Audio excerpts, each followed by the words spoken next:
चलिए सभी को राधे राधे। जैसे हम लोग शुरू किए हुए थे मगध साम्राज्य। मगध साम्राज्य हम लोग कल एक क्लास कर चुके, इसमें हम लोग देखे थे मगध वंश में पहला वंश कौन सा। महाभारत और पुराण के अनुसार बृहदत्त वंश उसके संस्थापक देखे थे, बृहदत्त थे खुद। और इसके जो पहले प्रतापी राजा थे जरासंध, जिसका चर्चा महाभारत काल में भीम और जरासंध के मल्ल युद्ध से मिलता है।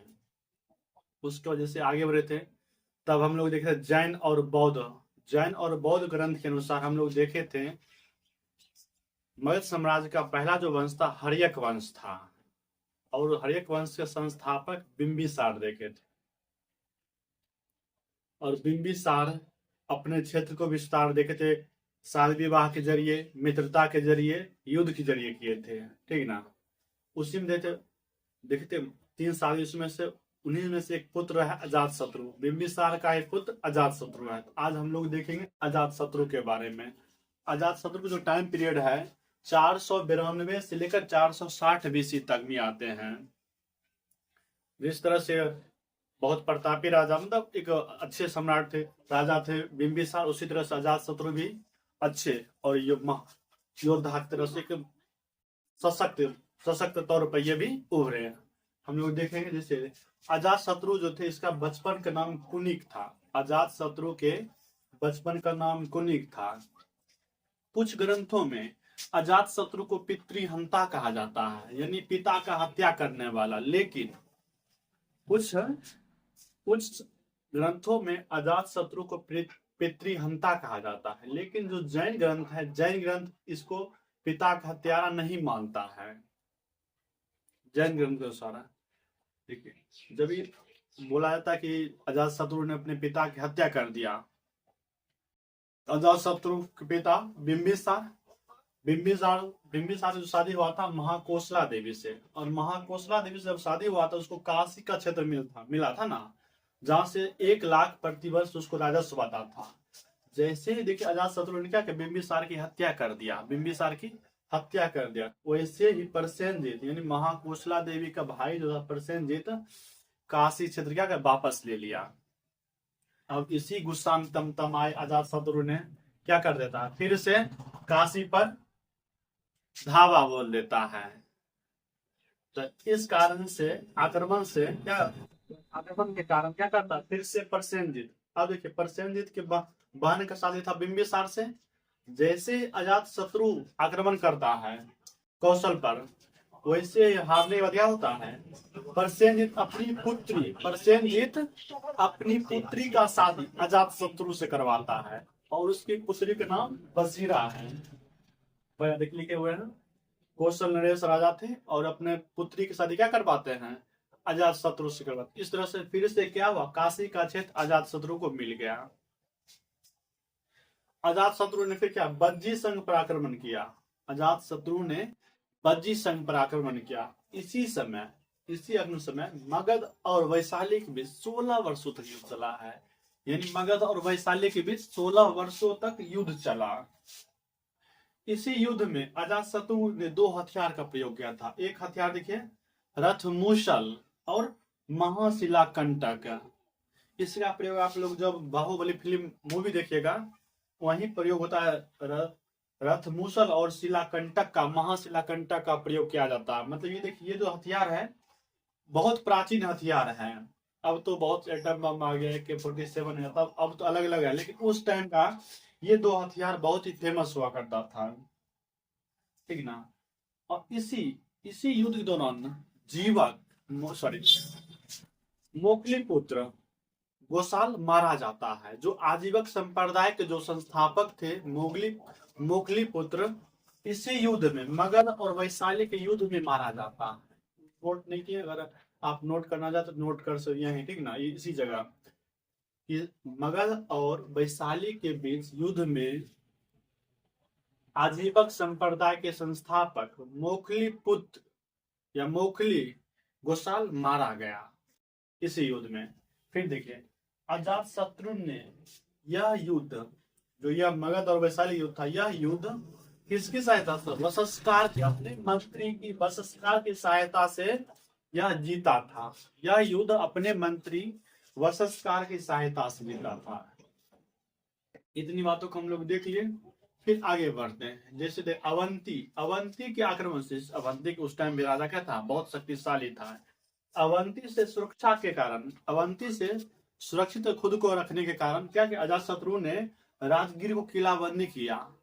राजगीर के चारों साइड क्या क्या किलाबंदी किया। ये किलाबंदी शायद अभी खोजा जा रहा है, ठीक ना। इसको पुनर्निर्माण फिर से किया जाएगा। राजगीर का जो किलाबंदी किया गया था अवंती के आक्रमण से सुरक्षा हेतु किया गया था, ताकि अवंती के राजा जो है वो आक्रमण ना कर दे मगध पे। इस कारण से राजगीर क्या किया गया था, चारों ओर से सुरक्षा दीवार बनाया गया। जिस तरह से हम लोग पढ़ते हैं चाइना का दीवार, चाइना वाल पढ़ते हैं, चाइना वाल इसी कारण आक्रमण से सुरक्षा के कारण ही बनाया गया था। उसी तरीके से राजगीर का जो किलाबंदी किया गया था इसी कारण से। फिर आगे बढ़ते हैं। अब देखिए बज्जी संघ पर आक्रमण है, तो नहीं अब अजातशत्रु बज्जी संघ पर आक्रमण करना चाहते। इस कारण से पाटलीग्राम नामक एक जगह का स्थापना करते हैं। पाटलीग्राम एक जगह का स्थापना जो पटना क्षेत्र में पड़ता है, पटना के आसपास, उसकी स्थापना करते हैं। उसके बाद अजातशत्रु के शासन काल में, इन्हीं के शासन काल में भगवान बुद्ध की मृत्यु होती है, यानी महानिर्वाण की प्राप्ति होती है। भगवान बुद्ध के जो महापरिनिर्वाण की प्राप्ति हुई है अजातशत्रु के शासन काल में। अजातशत्रु के काल में ही पहली बौद्ध संगति, ऊपर 483 पर है ना, 483 अजातशत्रु के काल में पहली बौद्ध संगति भी हुई थी, ठीक ना।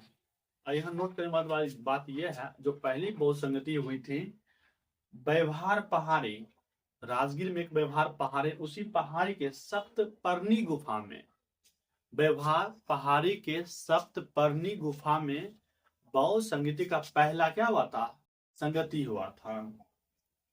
हम लोग ऑलरेडी बौद्ध धर्म में पढ़ चुके, बौद्ध संगति चारों तीनों पढ़ चुके ना, उस तरह से ये भी देखे थे। आगे बढ़ेंगे। मगध की प्रारंभिक जो राजधानी थी राजगिरी या गिरिवर्ज, मगध की प्रारंभिक राजधानी राजगिरी या गिरिवर्ज था। अब चले आते आम्रपाली। अब देखिए ये जो आम्रपाली की चर्चा होता है, ये वैशाली के नृत्य, बहुत ही फेमस नृत्यंगना थी। इसको नगर वधू भी कहा जाता था। नगर वधू कहने से तात्पर्य है कि ऐसी महिला थी जिससे हर कोई मजाक किया करते थे, ठीक ना। इस टाइप जो भी समझ लीजिए आप, मतलब इसको ये बहुत ही सुंदर थी। इसके बारे में कहा जाता है, कहानी भी है।